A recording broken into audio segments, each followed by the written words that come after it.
La méditation de ce 31 janvier est intitulée « Pleurerons-nous ou réjouirons-nous » La moisson est passée, l'été est fini et nous ne sommes pas sauvés. Jérémie 8, 20.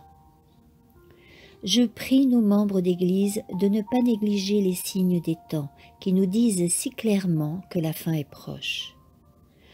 Oh, combien parmi ceux qui ne se sont pas préoccupés du salut des âmes lanceront bientôt ces lamentations amères. La moisson est passée, l'été est fini, et nous ne sommes pas sauvés. Oh, si nous nous souvenions que nous vivons l'époque où le jugement suit son cours, et nos cas sont en instance. C'est maintenant le temps de veiller et prier, de laisser de côté toute complaisance propre, tout orgueil, tout égoïsme. Les moments précieux que certains gaspillent devraient être consacrés à la méditation et à la prière. Beaucoup de ceux qui professent garder les commandements de Dieu suivent leurs inclinations plutôt que leurs devoirs. Tels qu'ils sont actuellement, ils sont indignes de la vie éternelle. Je dois dire à ces personnes négligentes et indifférentes, vos pensées vaines, vos paroles dures, vos actes égoïstes sont notés dans le livre du ciel.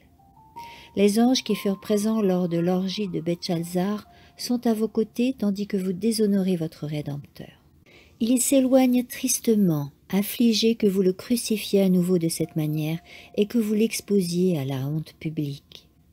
Au jour de son couronnement, Christ ne reconnaîtra personne qui ait une tache ou une ride ou quoi que ce soit de semblable, mais il donnera à ses fidèles des couronnes de gloires impérissables. Ceux qui ne voulurent pas qu'il règne sur eux se verront entourés de l'armée des rachetés dont chacun portera l'inscription « Jéhovah, notre justice ».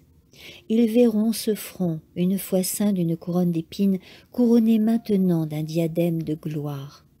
Ce jour-là, les rachetés resplendiront de la gloire du Père et du Fils. Les anges du ciel, tandis qu'ils joueront de leur harpe d'or, donneront la bienvenue au roi et au trophée de sa victoire, ceux qui se seront lavés et blanchis dans le sang de l'agneau. Un hymne de triomphe qui remplira tout le ciel retentira. Christ a vaincu. Il rentrera dans les cours célestes accompagné de ses rachetés, témoin que sa mission faite de souffrance et d'abnégation n'a pas été vaine. Amen. Si cette méditation vous a plu, n'hésitez pas à liker le petit pouce qui pointe vers le ciel et à partager.